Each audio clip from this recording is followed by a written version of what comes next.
Ferrari 360 Modena, sogno non troppo proibito fino a qualche anno fa, a meno che non ne vogliate una con questo qui.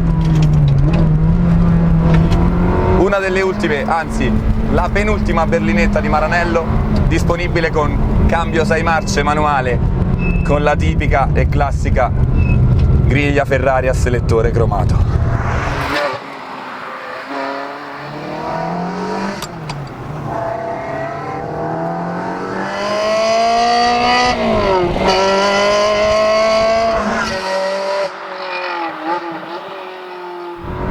Uno degli ultimi cambi manuali, dicevamo, e di conseguenza uno dei più evoluti e sfruttabili, quasi semplici da usare.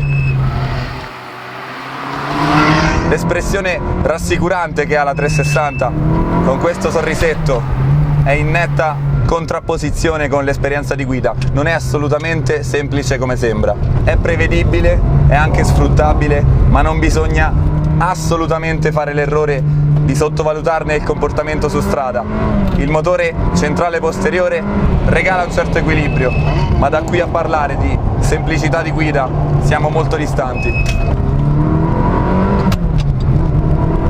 Senza dubbio molto fisica, strizza l'occhio alle berlinette degli anni 90 piuttosto che a quelle degli anni 2000. Le quotazioni oggi di questi esemplari con cambi manuali come 599 e 430 sono schizzate alle stelle. Non so se oggi nel 2016 questa sia effettivamente una bolla che sta per scoppiare, ma non so se mi sentirei di sconsigliarvi l'acquisto immediato di una Ferrari con cambio manuale dell'era moderna, partendo dal presupposto che una Ferrari vale sempre la pena. In questo caso siamo oltre lo status symbol.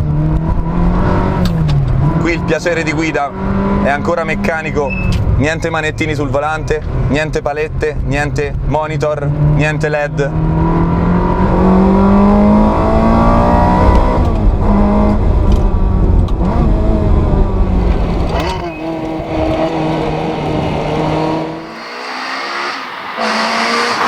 E questo capolavoro.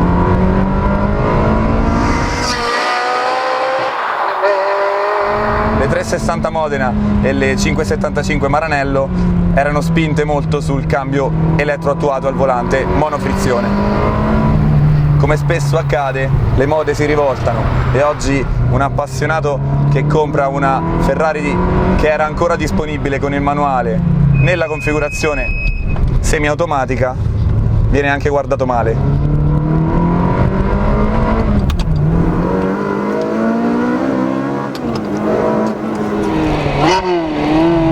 Devo dire che non mi aspettavo questo nervosismo senza controlli inseriti, è veramente bisbetica e va domata.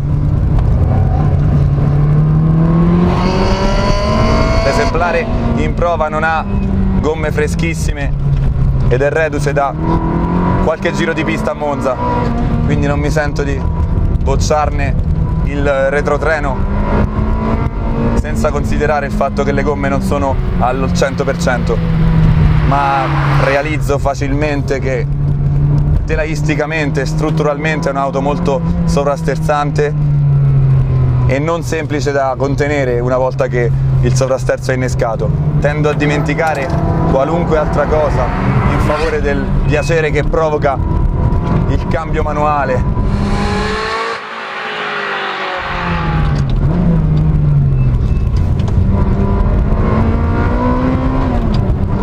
Prova a mettersi di traverso anche in rettilineo, nelle marce inferiori alla quarta.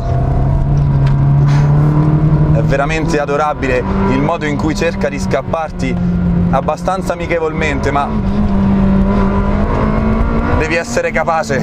Non l'avrei mai fatta così provocante. Questa è senza dubbio una gran bella sorpresa ed essendo una macchina abbastanza leggera, la potenza tutto sommato contenuta è più che sufficiente.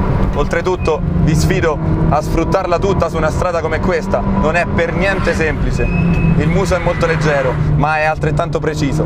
L'avantreno risponde perfettamente, è come dovrebbe essere una berlinetta a motore centrale posteriore da 400 cavalli. non il migliore impianto frenante che ho mai provato né su una Ferrari né su altre berlinette,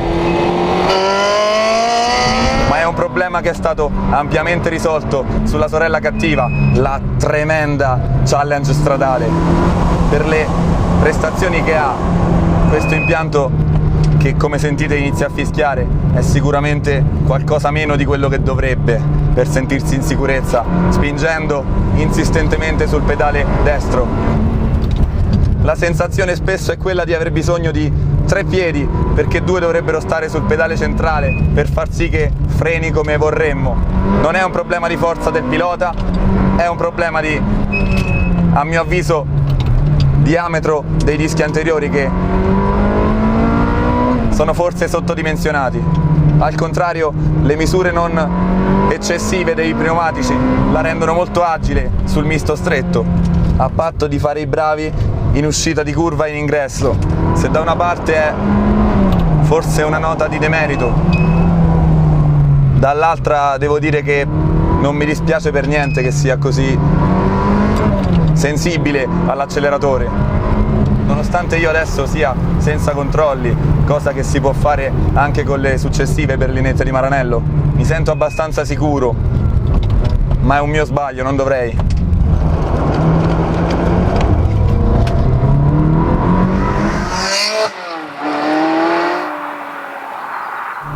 Il tono degli scarichi non è esasperato al minimo come la Challenge stradale, ma inizia a farsi sentire già dopo i 3000 giri.